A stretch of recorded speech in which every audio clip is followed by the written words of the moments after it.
ॐ नीलाचलनिवासाय नित्याय परमात्मने बलभद्रसुभद्राभ्यां श्रीजगन्नाथाय ते नमो नमो नमः।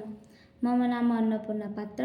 अहं केन्द्रीयसंस्कृतविश्वविद्यालयः श्रीसदाशिवपरिसरे शिक्षाशास्त्री प्रथमवर्षे पठामि।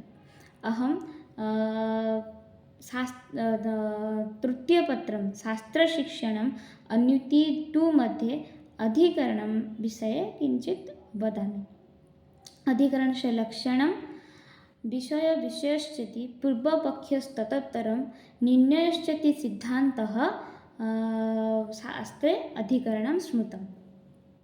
तद्धिकरणम् अधि उपसर्गपूर्वकं डुङ् क्रिङ् धातोः ल्युट् प्रत्यये कृते सति अधिकरणम् इति शब्दात् निष्पन्नः भवति।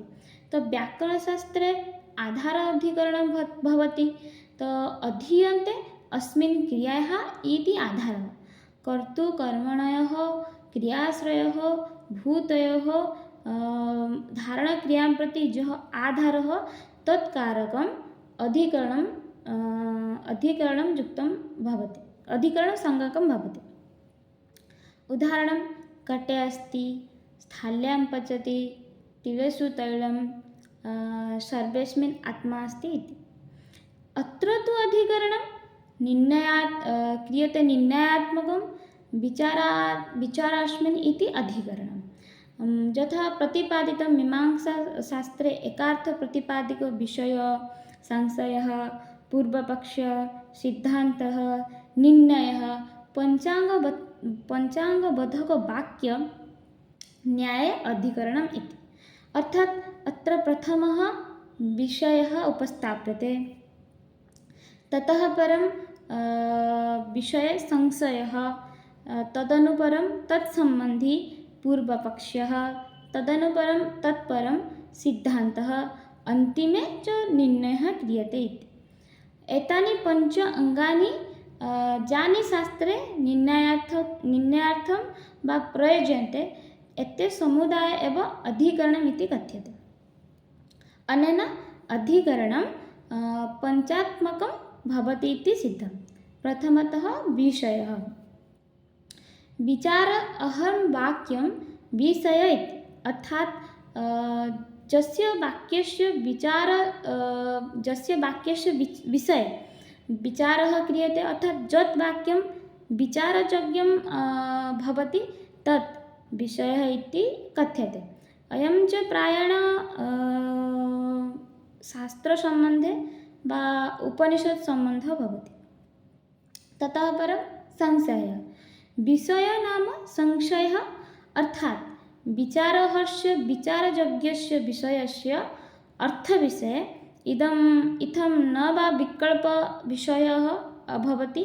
अयं च विषयसम्बन्धः भवति, संशयः भवति विषयसम्बन्धः।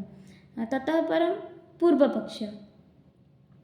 एतत् सत्यम्, एतत् असत्यं च इति सन्देह्यमानैः पक्षैः असत्यस्य पक्षे युक्तिप्रदर्शनं वाक्यं पूर्वपक्षः भवति। अर्थात् असत्यस्य पक्षे युक्तिप्रदर्शनं वाक्यं पूर्वपक्षः इति भवति। अयम् आक्षेपः इति उच्यते। ततः परं पूर्वपक्षः, तत्परं सिद्धान्तः। पूर्वपक्षस्य असत्यस्य पक्षे उक्तं युक्ति खण्डयित्वा सत्पक्षे युक्तिप्रदर्शनं वाक्यं सिद्धान्तः भवति। अथवा आक्षेपस्य पूर्वपक्षस्य समाधानं सिद्धान्तः भवति। अयमेव क्वचित् उत्तरपक्षः इति विधीयते।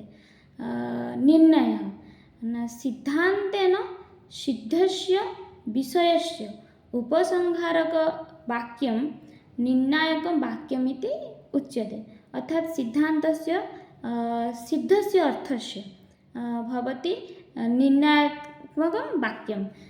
तदेव निर्णयात्मकं वाक्यं निर्णयः इति कथ्यते। अतः उदाहरणं महाजनजनगतशः पन्था। नमो नमः।